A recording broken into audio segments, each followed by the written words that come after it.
Bismillahirrahmanirrahim. Assalamualaikum warahmatullahi wabarakatuh. Alhamdulillahi ala ihsanih wa syukru lahu ala taufiqihi wa amtinanih. Asyhadu an la ilaha illallah wahdahu la syarika lahu ta'ziman li sya'nih. Wa asyhadu anna Muhammadan abduhu wa rasuluhu da'ila ridwanih. Allahumma salli alaihi wa ala alihi wa ashabi wa ikhwanih. Para pemirsa yang dirahmati oleh Allah Subhanahu wa taala, kita lanjutkan bahasan kita mentadabburi ayat-ayat dari surah Thaha dan kita sampai pada ayat ke-83.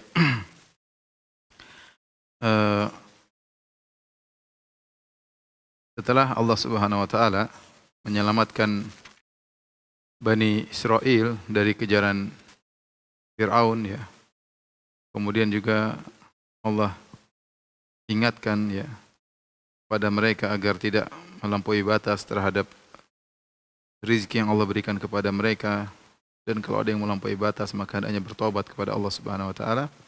Dan Allah sebutkan kisah yang baru ya, yaitu kisah bagaimana kaum Nabi Musa terfitnah oleh Samiri sehingga akhirnya dia pun atau mereka pun akhirnya menyembah seekor sapi.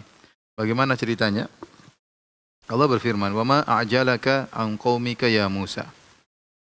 Mengapa apa yang buat engkau datang lebih cepat daripada kaummu wahai Musa? Jadi rupanya Allah Subhanahu wa taala memanggil Musa untuk datang bertemu dengan Allah di Bukit Tursina.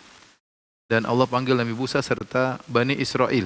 Ya, semua dipanggil. Ada khilaf, ada yang mengatakan Nabi Musa dan 70 orang-orang pilihan, ada yang mengatakan Nabi Musa dan seluruh Bani Israel suruh sama-sama datang ke Bukit Tursina untuk menyaksikan bagaimana Nabi Musa alaihissalam diberi Taurat atau diberi wahyu oleh Allah Subhanahu wa taala.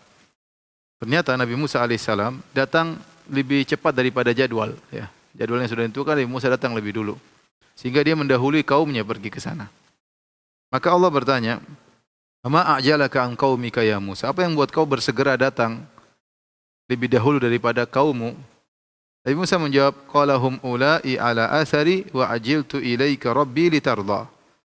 Kata Nabi Musa, sungguhnya kaumku, mereka akan menyusulku ala athari, yaitu mereka sedang menyusuli aku. Ya, ini menurut pengetahuan Nabi Musa. Ya. Ternyata mereka tidak nyusul Nabi Musa, ternyata mereka masih nongkrong di tempat mereka.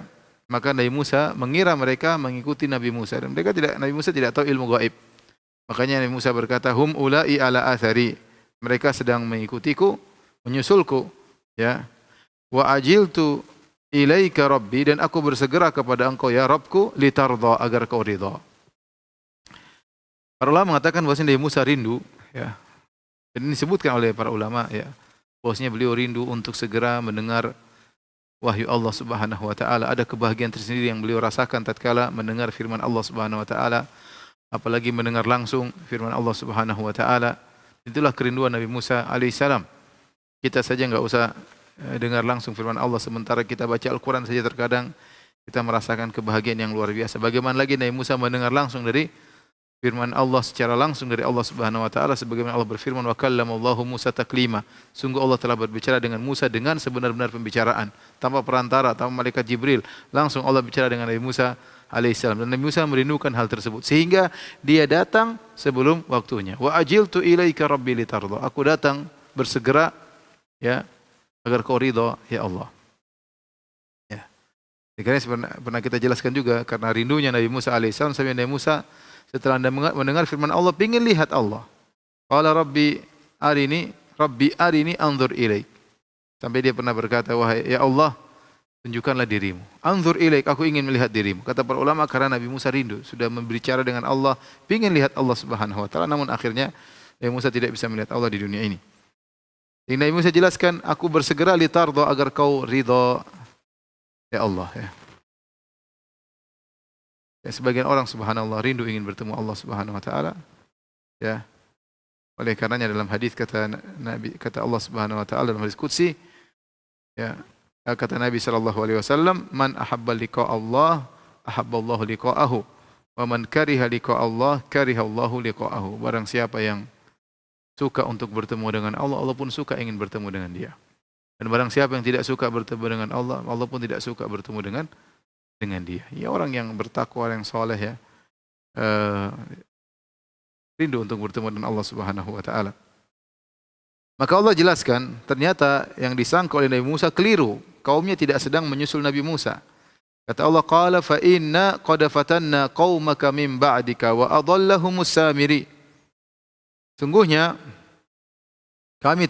kata Allah, kami telah menguji kaummu. Setelah engkau pergi, kami uji mereka. Wa adallahumus samiri, dan mereka disesatkan oleh Samiri. Jadi Allah yang menguji mereka. Memang namanya kehidupan dunia adalah Allah ciptakan kita untuk diuji. Setelah Nabi Musa pergi bertemu dengan Allah bersegera, seharusnya Nabi Musa sama-sama mereka bareng-bareng. Tapi Nabi Musa karena rindu kepada Allah, beliau beristihad sehingga beliau segera menuju ke Bukit Tursina sebelum waktunya. Ternyata ketika Nabi Musa pergi, ya Harun masih bersama, Nabi Harun alaihissalam masih bersama dengan Bani Israel. Ternyata Allah menguji mereka dan mereka disesatkan oleh Samiri. Apa ujiannya dan apa penyesatan Samiri nanti akan dijelaskan oleh Allah Subhanahu wa taala. Maka kata Allah, di sini Allah mengatakan fa inna qad fatanna, kami telah memfitnah, ya menguji kaummu. Karena Allah yang mentakdirkan ya yang terjadi hal tersebut, meskipun yang langsung menyesatkan adalah Samiri. Yang langsung menyesatkan adalah Samiri. Taib. Kata Allah, faraja'a Musa ila qaumihi ghadbana asifa. Maka Nabi Musa pun segera pulang menuju kaumnya, ya, ghadbana asifa, dalam kondisi ya marah. Asifa di sini ada khilaf di kalangan para ulama, mana asifa. Ghadbanan jelas, Nabi Musa balik dalam kondisi marah.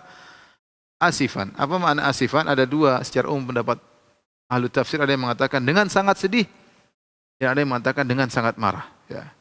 Dengan sangat sedih, asifan, ada yang mengatakan dengan sangat marah. Kalau dari pihak ke bawah pada pihak ke atas namanya sedih. Tapi kalau dari yang berkuasa kepada yang di bawahnya, asifa artinya murka. Ya. Di sini sehingga sebenarnya mengatakan maksudnya murka, asifan. Asifan itu kadang diartikan sedih, kadang diartikan murka. Diartikan sedih kalau pada pihak yang lemah kepada pihak yang lebih kuat, maka dia sedih. Dari pihak yang lebih kuat kepada yang lebih lemah disebut sedang murka. Ini sebagaimana disebutkan oleh Ibnu Atiyah dalam tafsirnya Al-Muharrar Al-Wajiz. Beliau menjelaskan demikian. Sebagian ulama berusaha menjamakan, artinya Nabi Musa murka dan sedih bercampur aduk dalam benaknya. Murka dengan hal tersebut, telah terjadi kesyirikan, mereka menyembah berhala sapi, dan sedih karena itu kaum Nabi Musa, kaumnya yang murid-muridnya yang beliau didik, yang beliau selamatkan dari negeri Mesir, ternyata terjerumus dalam kesyirikan. Bercampurlah ya antara kemarahan dan kesedihan, bercampur baur dalam hati Musa alaihissalam. Ghadban asifa, pulang dalam kondisi marah dan dalam kondisi sangat sedih. Qala ya qaumi alam ya'idukum rabbukum wa'adan hasana. Akhirnya Nabi Musa datang kepada mereka. Nabi Musa bertanya kepada mereka, alam ya'idukum rabbukum wa'adan hasana? Wahai kaumku, bukankah Rabb kalian telah menjanjikan kepada kalian janji yang baik? Artinya bukankah Allah telah menjanjikan kepada kalian janji yang baik? Allah akan menyelamatkan kalian, Allah akan berikan kalian anugerah, Allah akan menerima taubat kalian, Allah akan mendatangkan Taurat, memberikan Taurat kepadaku, memberikan syariat untuk kalian. Ini semua janji baik. Afatala alaikumul ahdu am aradtum an yahilla alaikum ghadabun min rabbikum fa akhlaftum mau'idi. Apakah terlalu lamakah masa yang berlalu bagimu sehingga kalian terjerumus dalam kemungkaran, dalam kesyirikan? Terlalu lamakah? Ini terlalu lama apakah? Apa yang terlalu lama? Maka ada beberapa pendapat, di antaranya Nabi Musa mengatakan, apakah terlalu lama? Ya, janji tersebut Allah kabulkan kepada kalian sehingga kalian akhirnya menyimpang dan berbuat kesyirikan. Ini tafsiran pertama. Allah sudah janji akan berikan Taurat, Allah sudah janji akan berikan kalian kekuasaan, kemenangan, banyak janji-janji Allah. Apa kalian tidak sabar menunggu sehingga kalian akhirnya melakukan penyimpangan, melakukan kesyirikan dengan menyembah berhala sapi? Yang kedua, afatala alaikumul ahdu, apakah kepergianku lama? Padahal saya cuma pergi sebentar, kalian sudah menyimpang. Saya kan baru pergi sebentar ke Bukit Tursina, kemudian balik. Apakah saya saking lamanya sehingga kalian menyimpang? Atau pendapat ketiga, apakah terlalu lama kalian jauh dari kenabian? Sejak zaman Nabi Musa, zaman Nabi Yusuf sampai Nabi Musa, jarak yang lama. Sehingga kalian sampai seperti ini, mudah sekali dalam kerusakan. Dan itu semua tidak benar. Semua tidak benar. Ini artinya istifham ingkari. Nabi Musa bertanya untuk mengingkari. Adapun tafsiran pertama, apakah terlalu lama janji Allah untuk memberikan kalian Taurat? Tidak lama, ini buktinya saya datang bawa Taurat, buktinya saya datang bawa syariat. Apa kalian merasa saya terlalu lama meninggalkan kalian? Ya tidak lama, saya sudah datang. Ya. Ataukah kalian terlalu lama merasa terpisah dari kenabian antara Nabi Musa dengan kenabianku? Saya sedang berada di antara kalian dan saya bertahun-tahun bersama kalian. Hingga Nabi Musa heran, apa masalahnya kalian sampai seperti ini? Am aradtum an yahilla alaikum ghadabun min rabbikum, atau memang kalian ingin dimurkai oleh Allah Subhanahu wa taala, dimurkai oleh Rabb kalian, fa akhlaftum mau'idi, sehingga kalian menyelisihi janjiku, ya. Artinya kenapa kalian tidak datang menyusulku?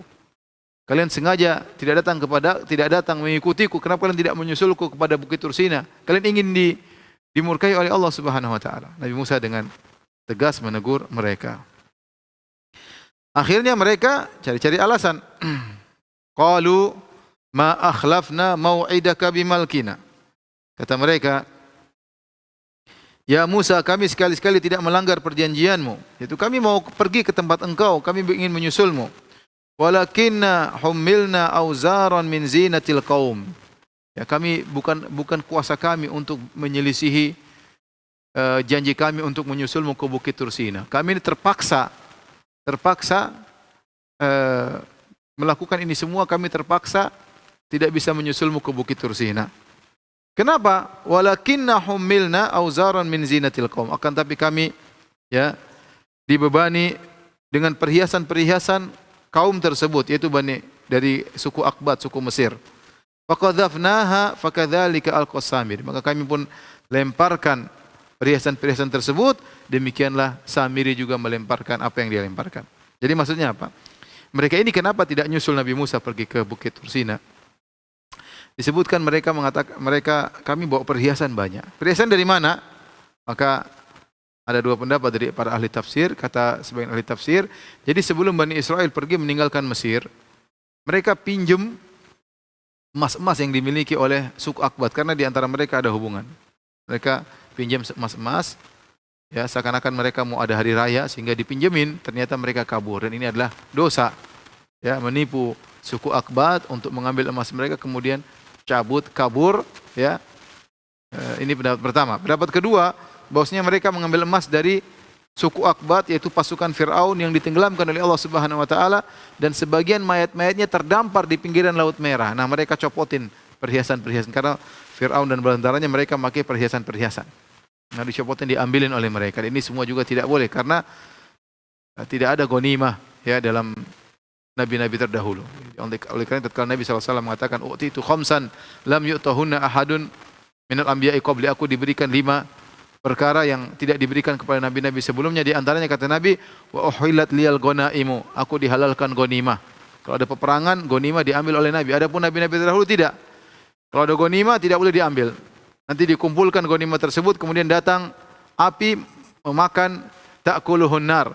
Api pun memakan ghanimah-ghanimah itu, dibakar oleh Allah Subhanahu wa taala. Rupanya ketika pasukan Firaun tenggelam dalam Laut Merah, kemudian sebagian jasad-jasad dari pasukannya dilemparkan oleh lautan, di pinggir lautan. Rupanya Bani Israel mengambil emas-emas tersebut tanpa sepengetahuan Musa. Ya, mereka ambilin. Setelah itu Nabi Musa waktu pergi, mereka seakan-akan didatangi oleh rasa takut, atau Samiri mengatakan, kalian mengambil emas, tidak boleh, itu emas harus dibuang, itu emas haram dan yang lainnya. Sehingga mereka mengutarakan uzur mereka kepada Nabi Musa dengan mengatakan, sungguhnya kami ini tidak bisa ikut engkau ke Bukit Tursina wahai Musa. Kenapa? Walakinna humilna auzaran, akan tapi kami memikul dosa. Auzar artinya dosa. Min zinatul qaum, dari perhiasan suku Akbat. Ini pendapat yang lebih kuat ya. Mereka mengambil dari perhiasan dari pasukan-pasukan Firaun yang terdampar di pinggir Laut Merah. Faqadzafnaha, oleh karenanya kami lempar itu semua. Kami lempar semuanya, emas-emas yang kami ambil ya. Fakadzalika alqas Samiri, dan juga Samiri juga melemparkan apa yang dia lempar. Fa akhraja lahum ijlan jasadan lahu khuwar. Jadi Samirin rupanya dia memprovokasi mereka, dia kumpulkan emas-emas mereka, kemudian dibuatlah patung sapi. Patung sapi dari emas. dipanaskan terlebih dahulu sehingga setelah panas dibentuk menjadi sebuah patung sapi emas, ya. Kemudian Samiri melemparkan sesuatu kepada patung tersebut, ya. Yaitu min athari Rasul, nanti akan dijelaskan. Dia melemparkan sesuatu kepada patung tersebut, akhirnya patung tersebut ada suara sapi. Lahu khuwar, ya, fa akhraja lahum ijlan, maka Samiri mengeluarkan untuk mereka dari lubang tersebut anak lembu yang bertubuh dan bersuara.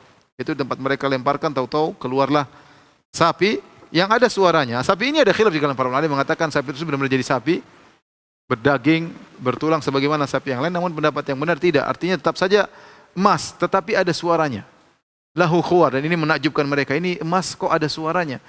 Ini aneh dan ini ajaib. Inilah Tuhan. Sehingga mereka menyembah sapi tersebut. Faqalu hadza ilahukum wa ilahu Musa fanasi. Akhirnya mulailah Samiri dan para pengikutnya berbicara kepada Bani Israel. Ini sapi ini Tuhannya kalian dan Tuhannya Nabi Musa, cuma Musa lupa, maka dia cari Tuhannya ke Bukit Tursina, padahal Tuhannya inilah sapi ini.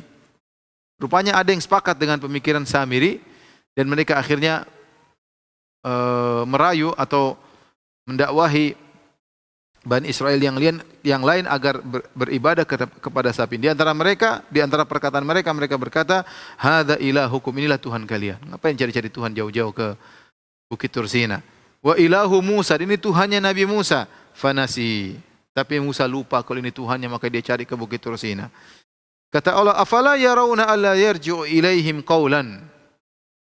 Apakah mereka tidak memperhatikan bahwasanya patung anak lembu itu tidak dapat memberi jawaban kepada mereka? Taib, lembu tersebut, patung emas ada suaranya, suara sapi. Tapi kalau dia ngomong bisa jawab enggak? Enggak bisa ngomong, enggak bisa jawab. Cuma ada suara yang keluar dari patung tersebut, namun patung tersebut tidak bisa diajak ngomong.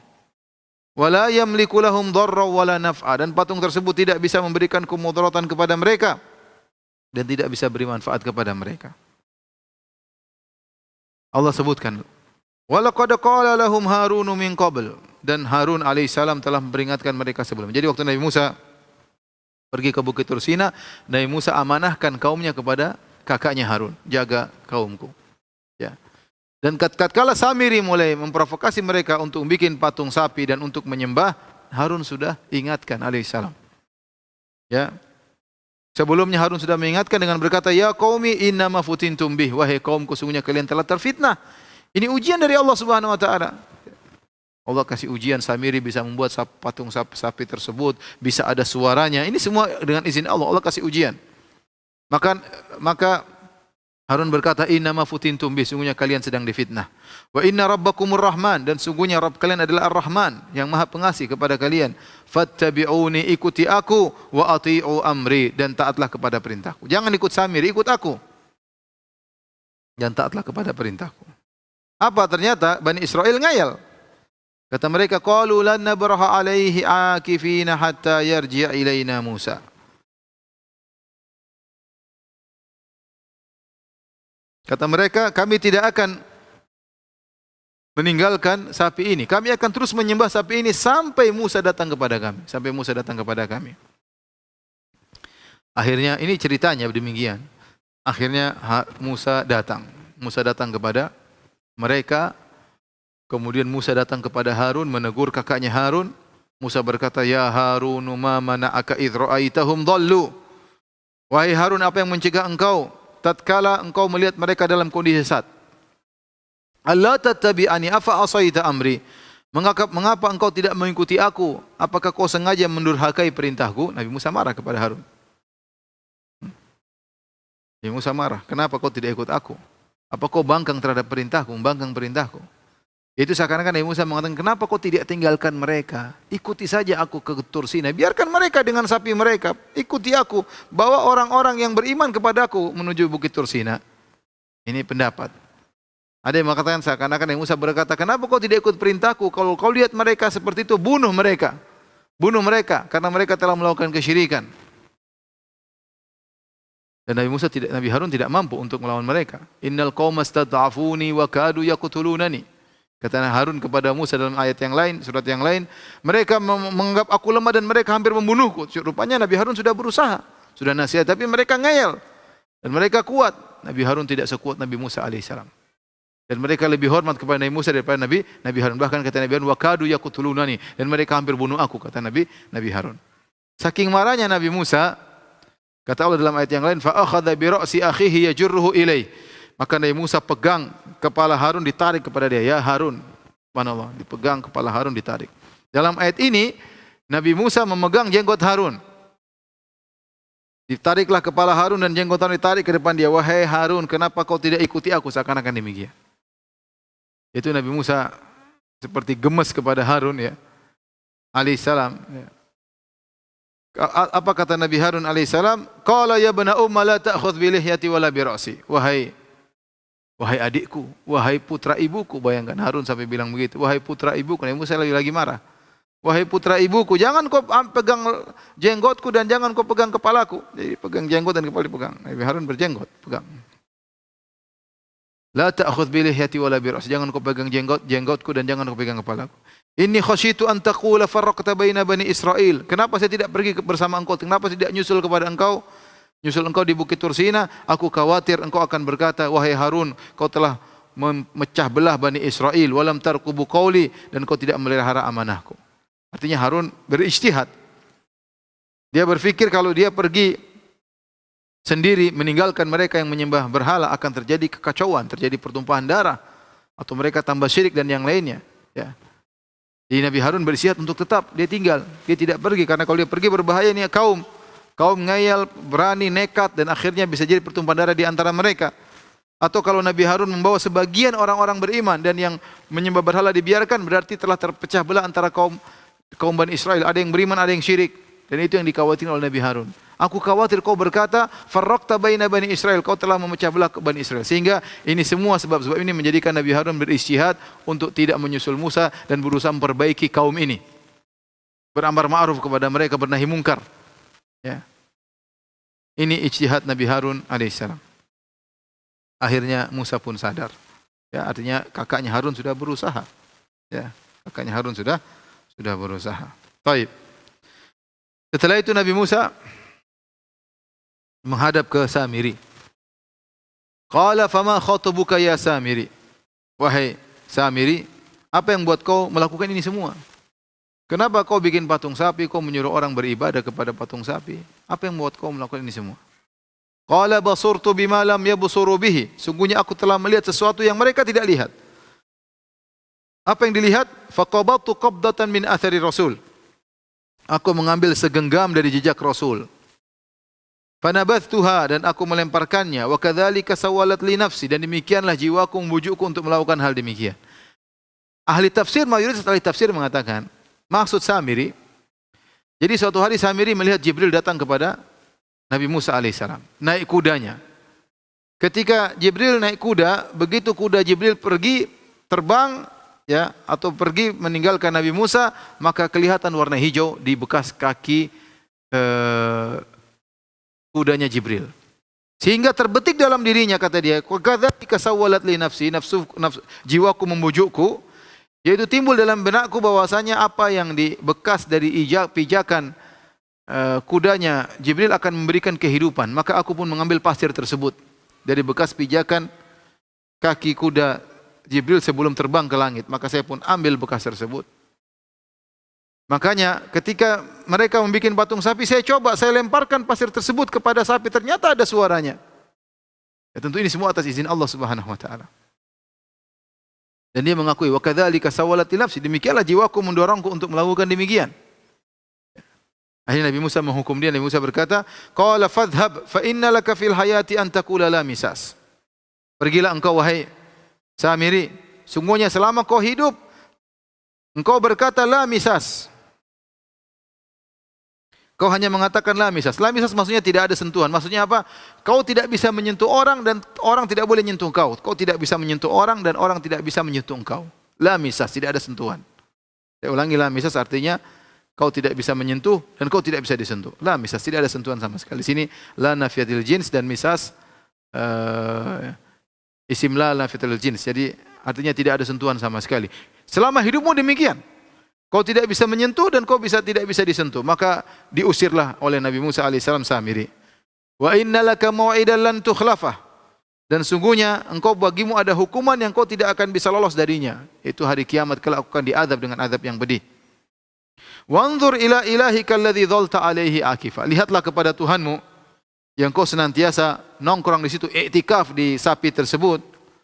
Lanuharriqannahu, sungguh aku akan benar-benar membakarnya. Tsumma lanansifannahu, dan aku akan menghamburkannya fil yammi, di lautan, nasfa. Dan aku akan menjadikan dia terhambur berserakan di lautan. Innama ilahukumullahu alladzi la ilaha illahu. Dan ini yang dijadikan dalil oleh sebagian ulama bahwasanya sapi tersebut setelah dilempar dengan debu bukan cuma patung sapi, benar-benar jadi sapi beneran, bertulang, berdaging, sehingga tatkala Nabi Musa bakar bisa menjadi debu untuk ditebar. Ini khilaf saya katakan tadi, apakah sapi yang dilemparkan oleh pasir oleh Samiri berubah menjadi benar-benar sapi, ya? Ataukah patung emas yang ada suaranya? Sebenarnya mengatakan yang kuat adalah pendapat yang mengatakan patung tersebut bukan jadi daging, tapi jadi patung. Sehingga mereka kalau jadi sekedar sapi mungkin mereka tidak sembah. Tapi ini patung menakjubkan, patung dari emas tapi ada suaranya. Tapi Nabi Musa bakar, kemudian Nabi Musa hancurkan dan Nabi Musa tebarkan sisa bakaran tersebut ke lautan. Innama ilahukumullahu alladzi la ilaha illahu. Sungguhnya Tuhan kalian hanyalah Allah yang tidak ada sembahan yang berhak disembah kecuali Allah. Wasi'a kulla syai'in ilma, dan ilmu Allah meliputi segala sesuatu. Para pemirsa yang dirahmati Allah Subhanahu wa taala, inilah yang ingin kita sampaikan pada kesempatan kali ini. Kita akan mengambil beberapa faedah dari ayat-ayat ini. Di antaranya bahwasanya Nabi Harun berjanggot, ya, jenggotnya ada. Ya. Nabi Harun berjenggot, dan inilah fitrah para anbiya. Oleh karenanya Nabi Harun berjenggot, ya. Nabi Muhammad SAW berjenggot juga, ya. Makanya ketika Allah Subhanahu wa taala menyebutkan tentang para anbiya, kata Allah Subhanahu wa taala, ya, ulaika alladzina hadallahu fabihudahu muqtadih. Mereka itulah orang-orang yang telah Allah berikan petunjuk, maka ikutilah petunjuk mereka. Di antara yang Allah sebutkan nabi-nabi tersebut adalah Nabi Harun alaihissalam. Ya. Kata Allah, min dzurriyyatihi Dawud wa Sulaiman wa Ayyub wa Yusuf wa Musa wa Harun. Dan di antara keturunan Ibrahim adalah Dawud, Sulaiman, Ayub, Yusuf, Musa dan Harun. Kemudian di akhir ayat kata Allah, fabihudahum muqtadih, ikutilah petunjuk mereka. Dan di antara petunjuk mereka adalah mereka berjenggot. Oleh karena Nabi SAW mengatakan di antara al-fitrah, di antara fitrah adalah jenggot. Jenggot adalah fitrah. Ya. Oleh karenanya para anbiya mereka berjenggot. Di antaranya Nabi Harun, ya. Dan jenggotnya panjang, tentunya Nabi Harun jenggotnya panjang. Buktinya bisa digenggam oleh Nabi Musa. Kalau jenggotnya pendek kan enggak bisa digenggam. Kata Nabi Harun, ya bna umma la ta'khudh bi lihyati wala bi ra'si. Jangan kau pegang jenggotku dan jangan kau pegang kepalaku. Jadi tarik ini. Berarti jenggot Nabi Harun jenggotnya panjang. Ini dalil bahwasanya seseorang mengikuti fitrah, ya, hendaknya memelihara jenggot, ya. Oleh karenanya bahkan kaum Nasara tatkala menggambar Nabi Isa, mereka menggambarkan Nabi Isa juga dengan jenggot. Mereka menggambarkan Nabi Isa juga dengan jenggot. Nabi Isa juga berjenggot, ya. Oleh karenanya aneh kalau kemudian zaman sekarang sebagian orang mengingkari jenggot sementara Nabi Muhammad SAW berjenggot, Nabi Harun berjenggot, ya. Kemudian mereka menggambar Nabi Isa juga berjenggot. Kemudian banyak para sahabat yang berjenggot, ya. Kemudian di antara faedah dalam kisah ini juga, ya, sebagian ulama mengatakan Allah menegur Nabi Musa bahwasanya ijtihad dia yang datang mendahului kaumnya kesalahan. Seharusnya Nabi Musa berjalan bersama kaumnya, jangan ditinggal bersama Nabi Harun. Namun kita katakan Nabi Musa datang duluan tidak lain karena rindu ingin bertemu dengan Allah Subhanahu wa taala. Namun ini kesalahan.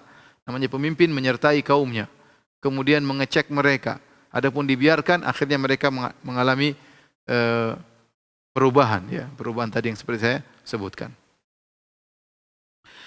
Kemudian ini menunjukkan bagaimana buruknya akhlak Bani Israel.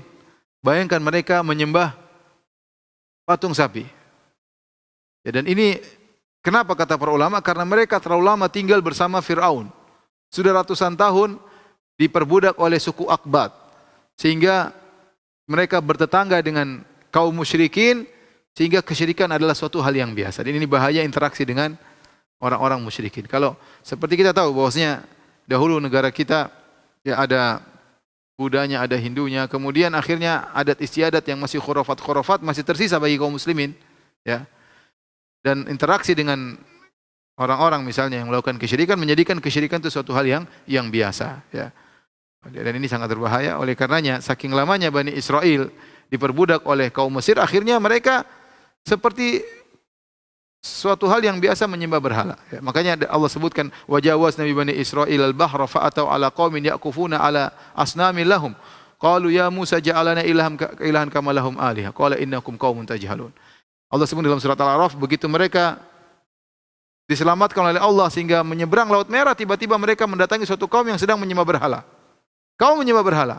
Maka mereka berkata, ya Musa ij'al lana ilahan kama lahum alihah. Ya Musa, kita ingin Tuhan kita punya berhala seperti mereka punya berhala. Jadi terbiasa sampai minta Nabi Musa bikin berhala agar untuk mereka sembah sebagaimana kaum itu punya berhala. Kata Nabi Musa, innakum qaumun tajhalun. Kalian adalah kaum-kaum yang jahil.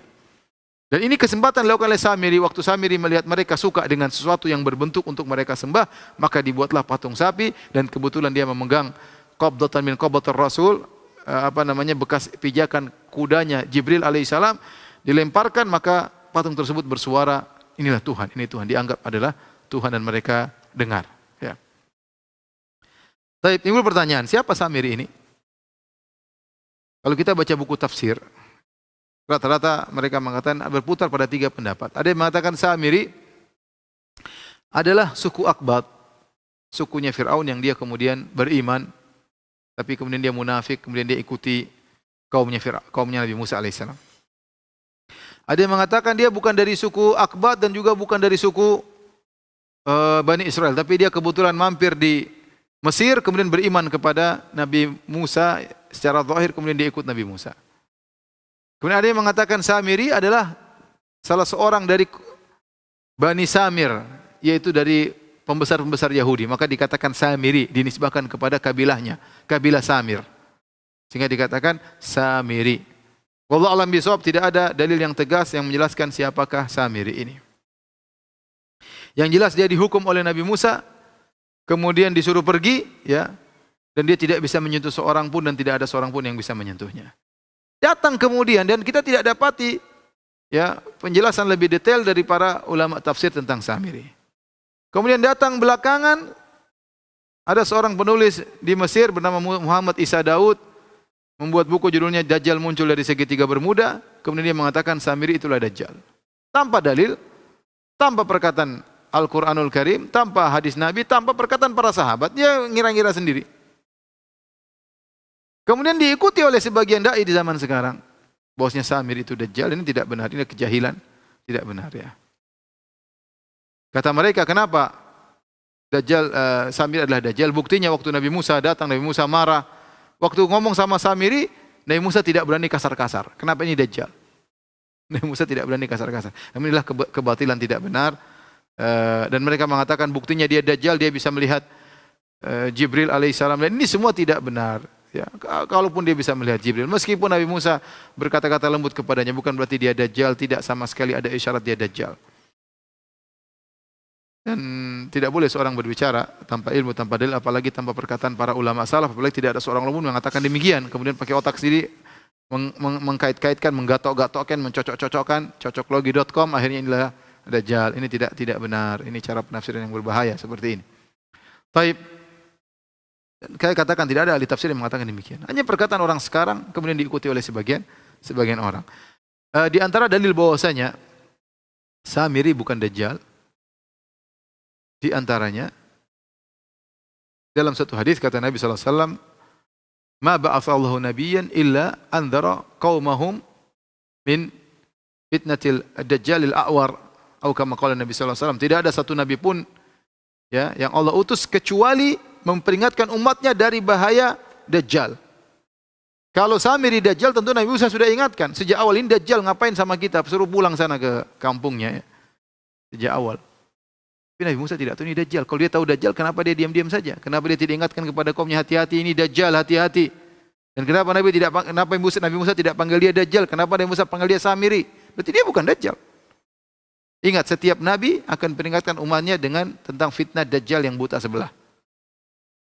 Samiri tidak buta sebelah. Ya, Samiri tidak buta sebelah. Adapun dia bisa melihat malaikat Jibril, sahabat lain juga ada melihat malaikat Jibril. Dalam banyak hadis sahabat melihat malaikat Jibril.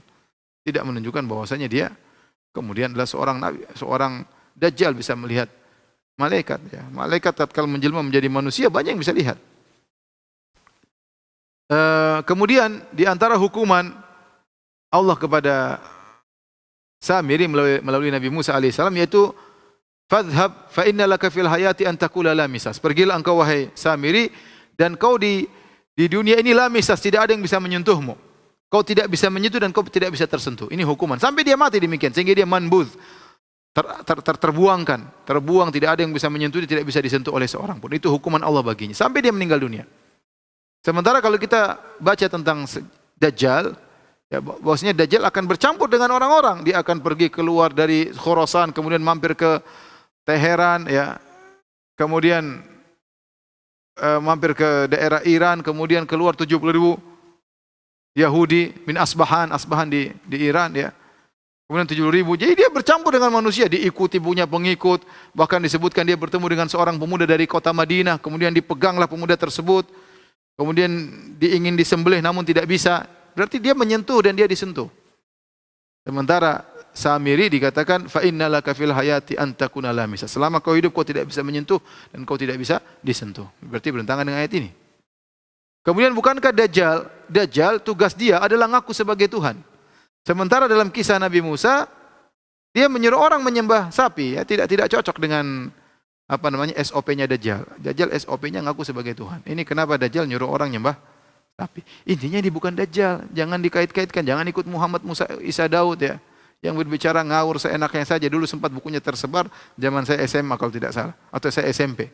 Ya banyak itu buku Muhammad, Isa, Daud, judulnya Dajjal muncul segitiga bermuda. Kemudian sekarang diikuti oleh sebagian dai cocoklogi di zaman sekarang ini. Dia mengatakan Samiri adalah Dajjal. Tidak boleh seorang bicara tentang Al-Quran tanpa dalil.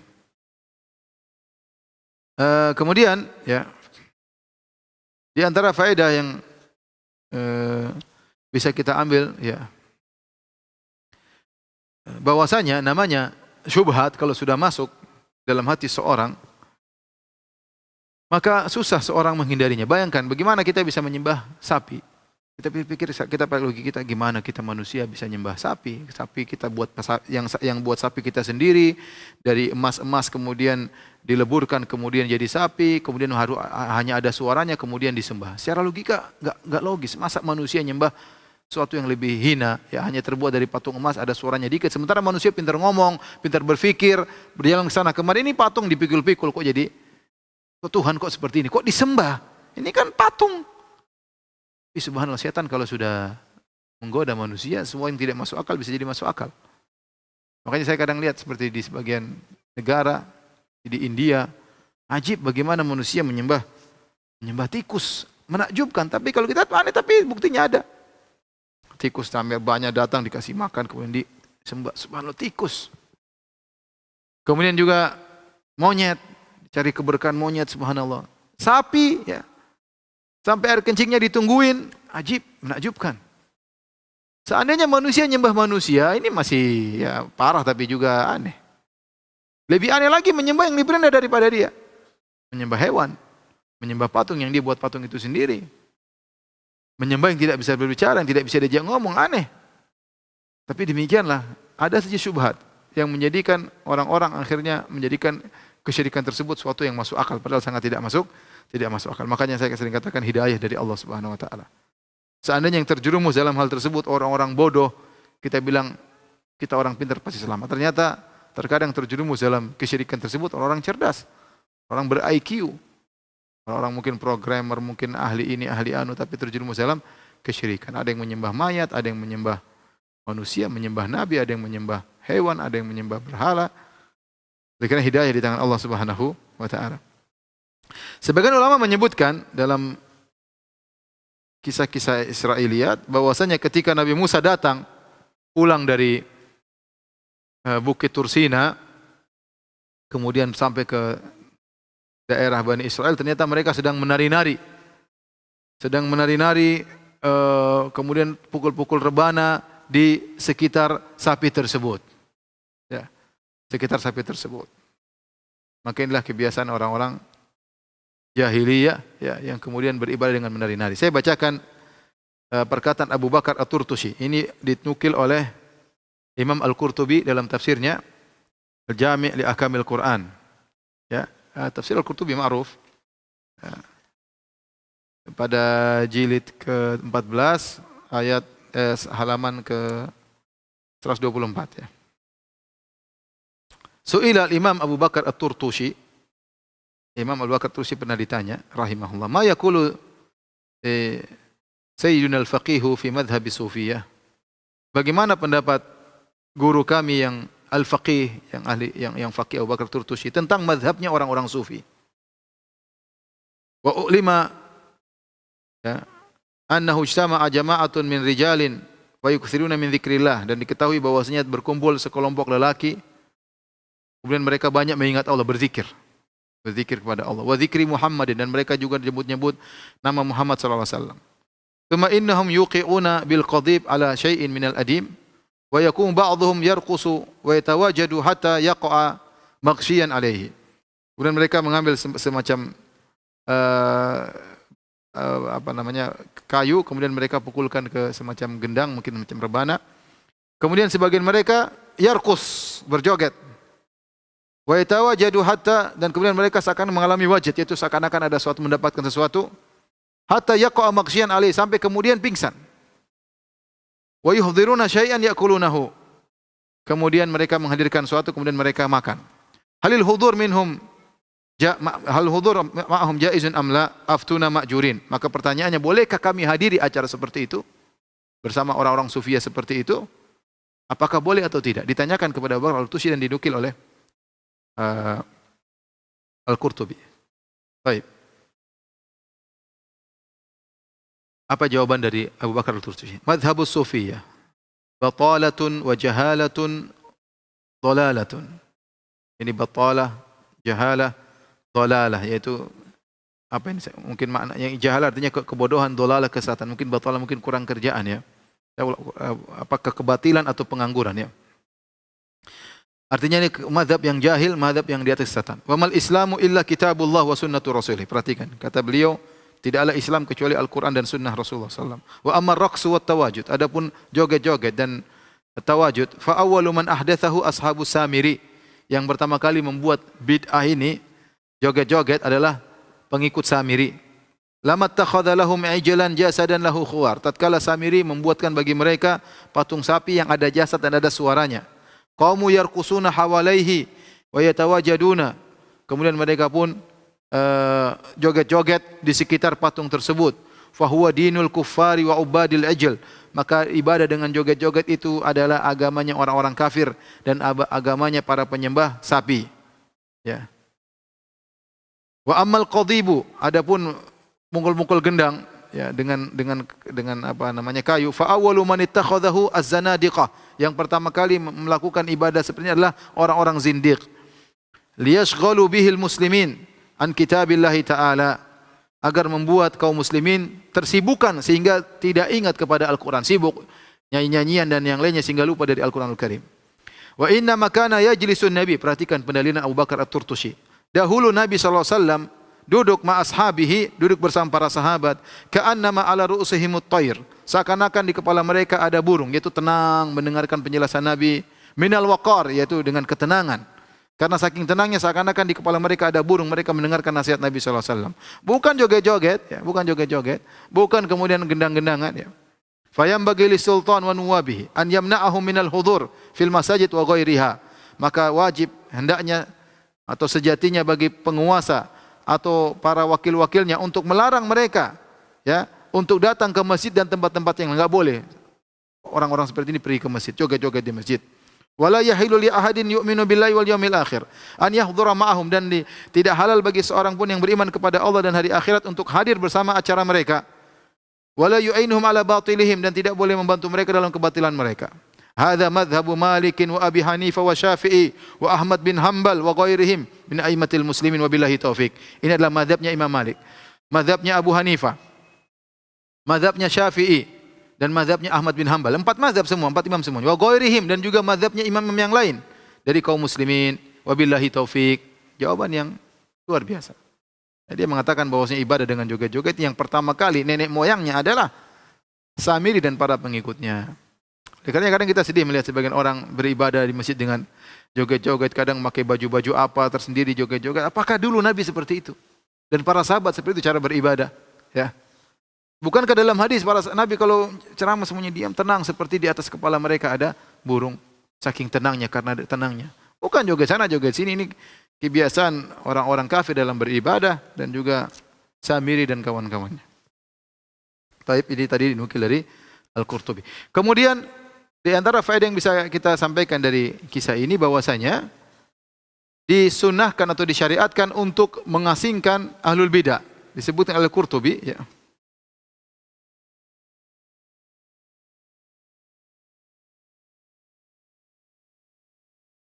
Saya bacakan perkataan Imam Al-Qurtubi rahimahullahu taala.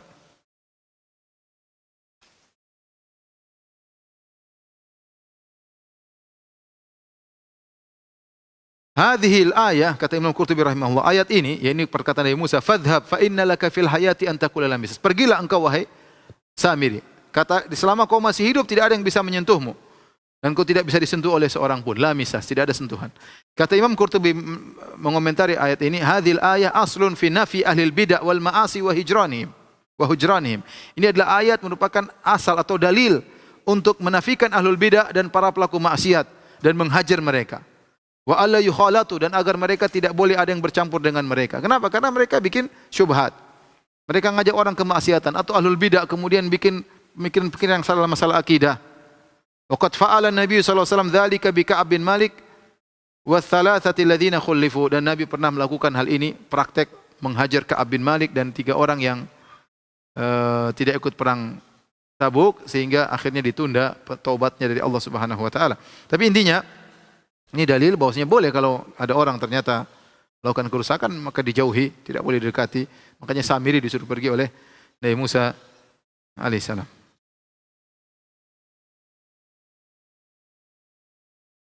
Kemudian juga dalil kisah ini menunjukkan bahwasanya Allah menguji manusia, dan bahkan Allah terkadang mengizinkan terjadi sesuatu yang menakjubkan sebagai ujian. Contoh, Samiri diizinkan oleh Allah tatkala melemparkan pasir tersebut, kemudian patung tadi ada suaranya. Ini kan keajaiban, iya keajaiban, tapi itu ujian. Sebagaimana Allah pernah mengutus Bibabil Harut wa Marut, Allah utus untuk mengajarkan sihir, ujian. Sebagaimana Allah izinkan iblis untuk hidup, ujian. Sebagaimana Allah memberikan terkadang kesaktian pada tangan para dukun, para penyihir, semua sebagai ujian. Ya. Oleh karenanya hidup ini adalah ujian.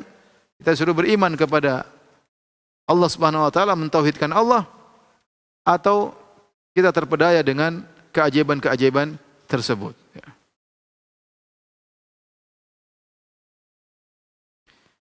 Dan ini juga dalil bahwasanya boleh seorang murka tatkala melihat kemungkaran. Bagaimana Nabi Musa alaihissalam marah, ya. Kemudian tatkala melihat kemungkaran terhadap kesyirikan yang terjadi, ya. Dan bagaimana hal ini sangat besar di mata Nabi Musa karena itulah kesyirikan yang dilarang oleh Allah Subhanahu wa taala. Kemudian firman Allah Subhanahu wa taala, "Afala yarawna alla yarju ilaihim qaulan?" Tidakkah mereka melihat bahwasanya sapi yang mereka sembah tersebut tidak bisa mengajak ngomong mereka? Kalau mereka ngomong tidak bisa dibalas oleh sapi tersebut. Benar ada suaranya. Jasadan lahu khuwar. Sapi tersebut sebagai Tuhan, dalilnya kata Allah karena sapi tersebut tidak bisa balas ngomong. Kalau dia Tuhan, dia harusnya bisa menjawab omongan. Ini dalil bahwasanya Tuhan bisa berbicara, sifatul kalam. Dan ini akidah Ahlussunnah wal Jamaah, bahwasanya Allah berbicara, makanya didengar langsung oleh Nabi Musa alaihissalam. Tidak seperti perkataan sebagian ahlul bidah seperti Asy'ariyah dan yang lain yang mengatakan Allah tidak bisa berbicara, tidak ada suara, tidak ada huruf, tapi bahasa jiwa yang tanpa suara, tanpa huruf, kemudian diterjemahkan oleh Nabi Muhammad. Intinya Allah tidak bisa bicara. Ini bantahan terhadap mereka bahwasanya di antara sifat Tuhan tidak bisa berbicara. Kemudian juga ini dalil bahwasanya seorang kalau untuk urusan akhirat segeralah. Ya, makanya Nabi Musa alaihissalam bersegera. Untuk urusan akhirat bagus. Allah berkata wasari'u, bersegeralah. Ya, bersegeralah. Ya, jangan tunda-tunda. Nabi Musa semangat untuk beribadah kepada Allah, Musa semangat untuk mendengarkan firman-firman Allah Subhanahu wa taala. Kita tidak tahu umur kita sampai kapan, terkadang betapa banyak kita tunda kebaikan akhirnya tidak kita kerjakan. Ide muncul, kita biarkan. Terbetik dalam hati kita ingin melakukan sesuatu, nanti kita bilang nanti aja, ternyata kemudian lewat, tidak bisa kita kerjakan, dan itu sesuatu yang sangat merugikan ya. Allah sudah kasih kita hidayah untuk semangat melakukan sesuatu, kemudian kita tinggalkan. Lihatlah Nabi Musa, wa ajiltu ilaika rabbi. Aku semangat ya. Aku semangat. Semangatnya Nabi Musa tidak diingkari oleh Allah, cuma salah dalam hal ini karena dia meninggalkan kaumnya. Tapi semangat dia untuk segera bertemu dengan Allah, maka itu adalah suatu kebaikan.